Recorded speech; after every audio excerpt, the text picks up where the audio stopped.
Lower the lights. Put on your headphones. This story begins now.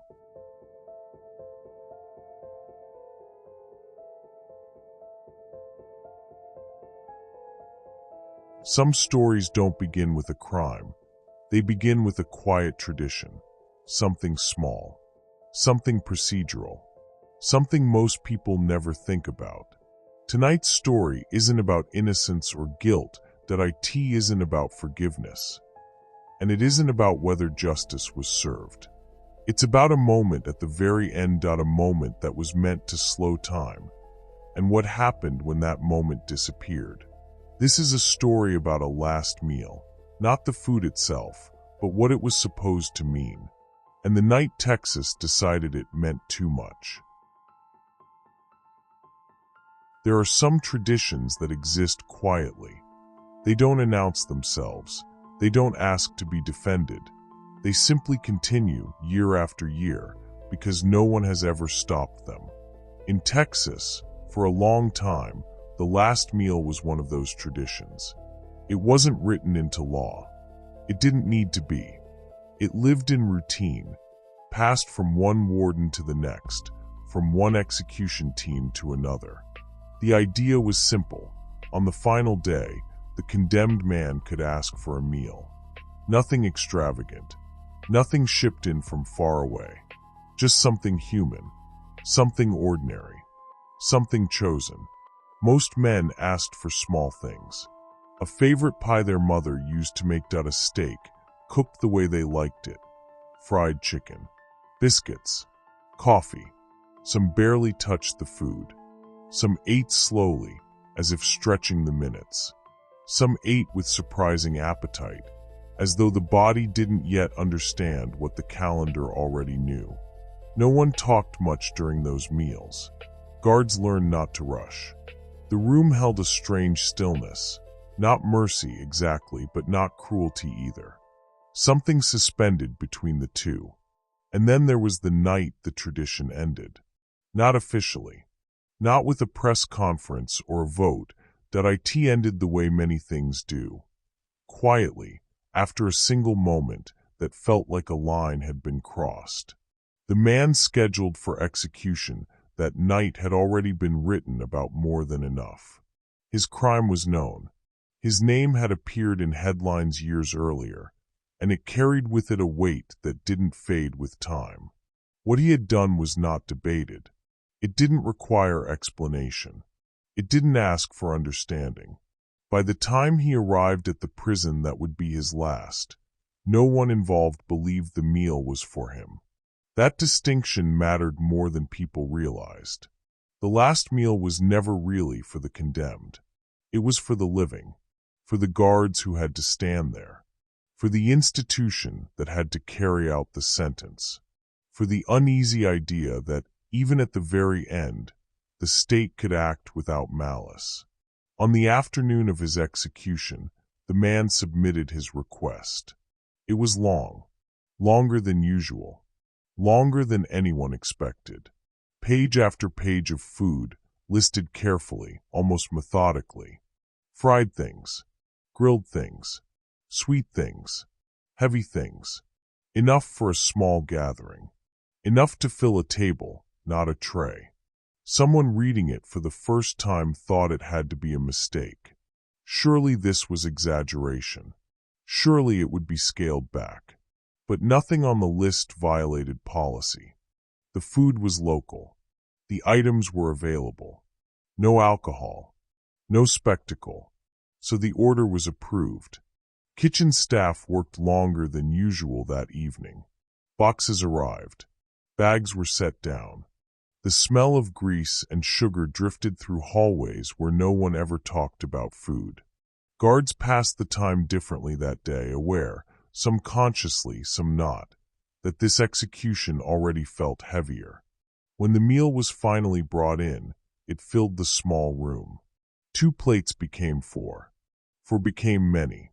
Containers stacked beside one another. Cups lined up in a neat row. Steam rose briefly before the air conditioning flattened it into something dull and lukewarm. The man looked at it. He didn't say thank you. He didn't say much at all. Minutes passed. Then more. Finally, he leaned back and told the guards he wasn't hungry anymore.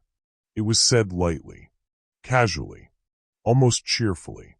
Then he laughed. Not loudly, not theatrically, just enough to be heard, enough to register, enough to land. No one responded. They didn't need to. The laughter filled the space on its own, then faded, leaving the room heavier than before. The food sat untouched, cooling, losing whatever comfort it might have offered in another context. After that, there was nothing left to do but follow procedure. The meal was removed. The room was cleaned. The evening continued exactly as it always did. Except it didn't, because something had shifted. Later, much later, guards would talk about that night in fragments. Not as a story, but as a reference point. Before that execution, after that execution, they didn't argue about what should have been done. No one suggested the food should have been denied. The rules had been followed. That wasn't the problem. The problem was the realization that the ritual itself could be used, not as a moment of quiet dignity, but as a final gesture of contempt. And that realization lingered. Within weeks, the conversations began. Not public ones, internal ones, practical ones. Why were they doing this? Who was it really for? What purpose did it serve now? There was no outrage in those discussions, no moral grandstanding, just fatigue, a sense that the tradition had been carrying a meaning it could no longer hold.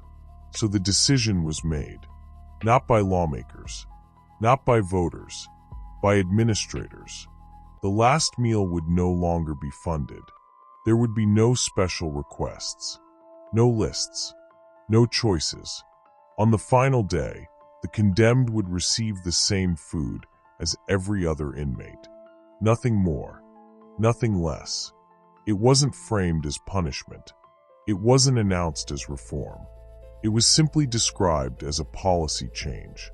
Most people outside the prison system never noticed.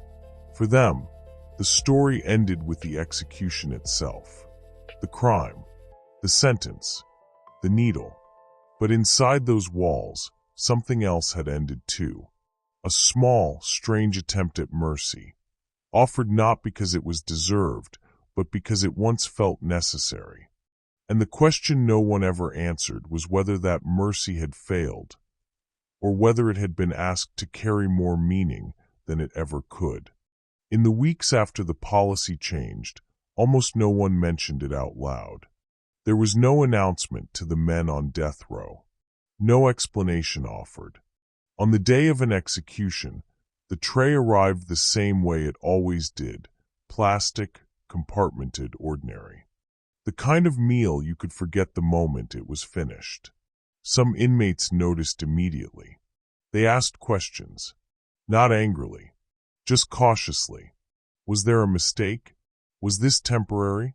Would the special request come later in the day? The answers were brief. This is it. This is the meal. This is what everyone gets. A few men shrugged. A few nodded. One or two laughed quietly, the sound dry and humorless. Most said nothing at all. And that, more than anything, confirmed the decision. The last meal had never been about generosity. It had been about recognition, an acknowledgement that, no matter what someone had done, they were still a person facing the end of their own life. But recognition is fragile. It only works when both sides agree to participate. Once that agreement broke, the ritual collapsed under its own weight. Years later, a former corrections officer tried to explain it to someone who had asked why Texas no longer allowed last meal requests. It wasn't about saving money, he said. Food costs nothing compared to what we do every day. It was about control, about not letting the moment be twisted. He paused, then added, and about not asking the guards to carry that anymore. That part mattered, because the guards were the ones who stood in the room. They were the ones who watched the food arrive. They were the ones who noticed when it went untouched. They were the ones who heard the laughter. They didn't talk about the man himself much. Not his name, not his crime. That wasn't what stayed with them. What stayed was the feeling of having participated in something that suddenly felt wrong, even though it followed every rule. One guard remembered the smell most clearly. Grease and sugar mixing together, heavy in a room that was meant to be sterile. Another remembered the sound of containers being stacked, one on top of another, as if the meal itself had weight. Someone else remembered thinking, absurdly, that it looked like a family dinner. That thought embarrassed him later. He never said it out loud again. After the change, executions became quieter in a way they hadn't been before. Not calmer, not gentler, just stripped. There was less ceremony, less waiting, fewer pauses where no one quite knew what to do with themselves. The day moved forward without that strange interruption, the hour where food arrived and time pretended to slow down. Some people believed this was more honest. Others believed something essential had been lost. Outside the prison, debates flared up from time to time. Articles were written, comment sections filled. Was the last meal a kindness, a cruelty, an indulgence, an insult to victims' families? But inside, those arguments felt distant. For the men facing execution, the absence of choice spoke louder than any policy explanation ever could. It told them exactly how the state now viewed that final day. Not as a moment requiring reflection, but as one more procedure to complete. And procedures don't pause. There were no more lists, no more favorite foods, no more last-minute requests scribbled on paper and passed down a chain of approval. Just a tray, just a clock, just the hours narrowing. One inmate, scheduled months after the policy change, reportedly asked a guard if the rumor was true. "They say you don't do last meals anymore." The guard nodded. The man thought for a moment, then said, "Probably for the best." He didn't explain what he meant. That sentence stayed with the guard longer than most, because it raised an uncomfortable possibility that the ritual may have been placing a burden on the condemned as well.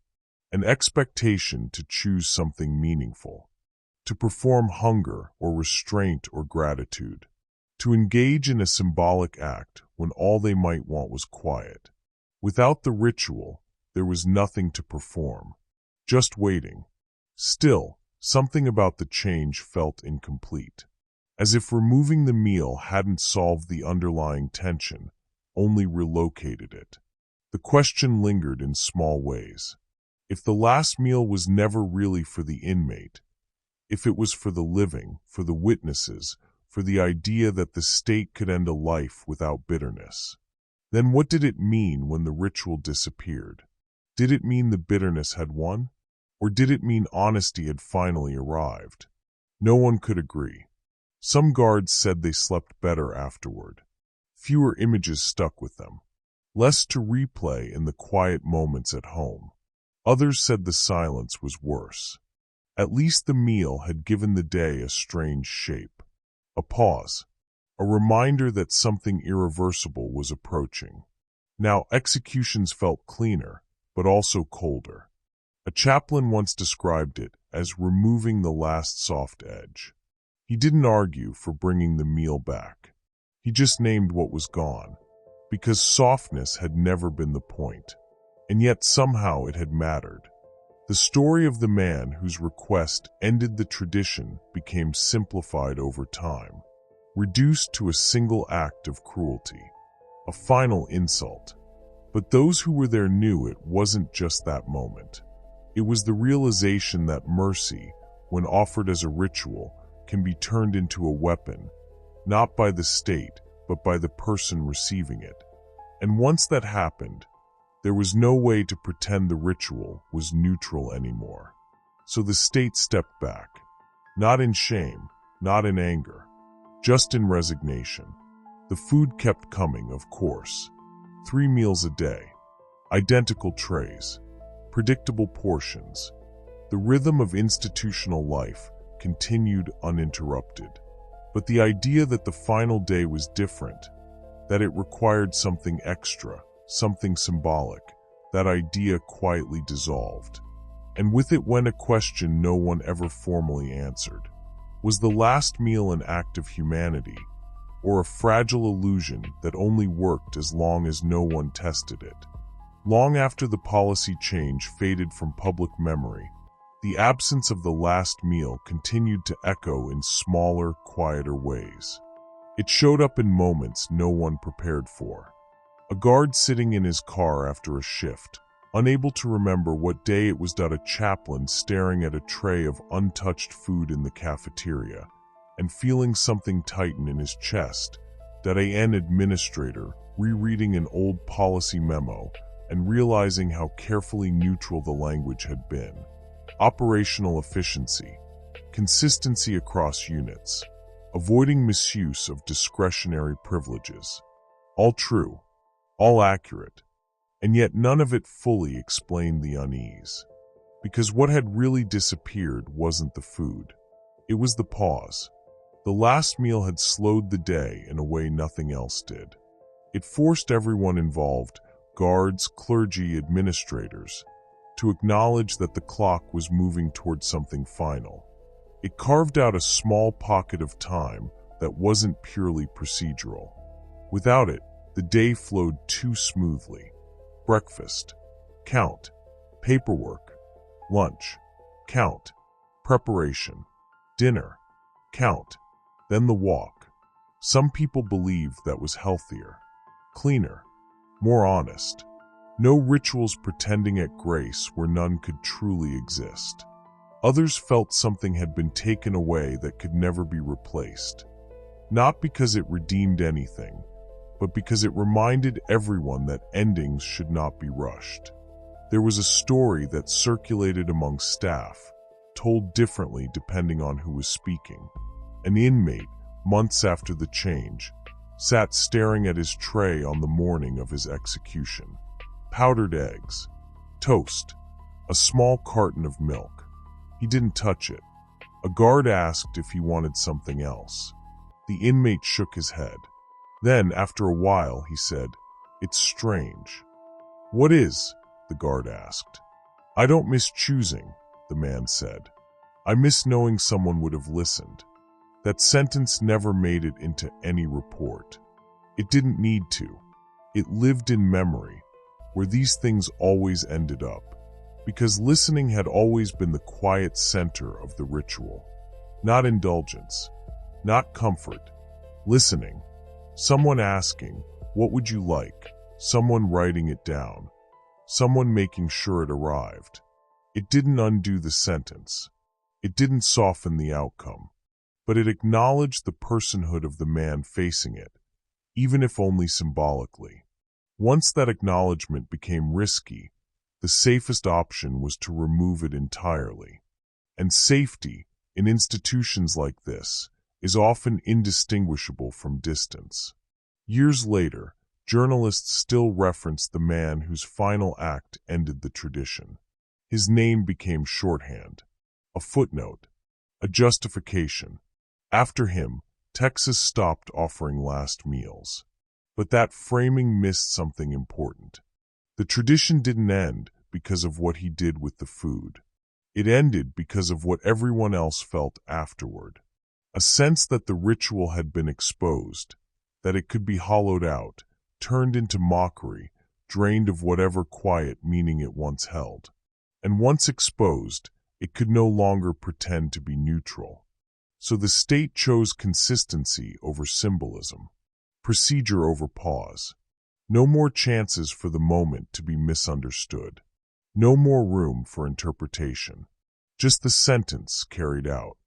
And yet, the question refused to disappear. Not whether the man deserved a last meal. That question was too simple, too blunt. The harder question was this. If dignity can be withdrawn the moment it becomes inconvenient, was it ever truly dignity? Some believed the ritual had been a lie all along, a thin moral covering over something fundamentally violent. Removing it, they argued, was an act of honesty. Others believed the opposite, that the ritual had been one of the last places where the system admitted its own discomfort with what it was doing. Without it, the process felt complete, efficient, finished, and something about that completeness was unsettling. The last meal had never saved anyone. It had never redeemed anyone. It had never balanced the scales. But it had reminded the living that taking a life should never feel easy, even when the law says it is justified. Without that reminder, the burden shifted. From the ritual to the people. Guards carried it home. Chaplains carried it into prayer. Administrators carried it in language that avoided saying too much. And the public carried it without noticing at all. The trays still arrive. The food is still eaten, or not. The clock still moves forward. But somewhere in that process, something human was set down and left behind. Not because it was deserved, not because it was effective, but because it was fragile. And fragile things rarely survive contact with anger. In the end, the story isn't really about a meal. It's about what happens when a society decides that certain gestures are too risky, that extending even a symbolic hand might be misunderstood as sympathy, or worse, mercy. It's about the moment we choose to protect ourselves from discomfort rather than sit with it. And maybe that choice was inevitable. Maybe the tradition had already been hollow by the time it ended. Or maybe it served its purpose precisely because it was uncomfortable, because it forced everyone involved to confront the humanity they would rather not acknowledge. There is no policy memo that answers that, no final ruling, just an empty space where a question used to be asked. What would you like? And the quieter question that follows it, long after the tray is cleared. What do we owe one another? Even at the very end.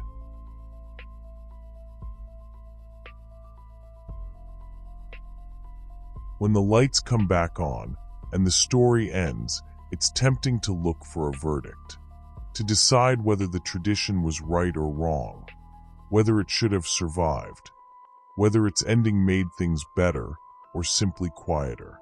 But maybe that's not what stays with us. Maybe what lingers is the absence, the missing pause, the unanswered question that no longer gets asked. Not what someone deserved, but what it costs us to stop asking at all. Kindly take a moment to like and subscribe. Thank you for listening. Sit with the silence for a moment before you go. Some stories aren't meant to be closed. Good night.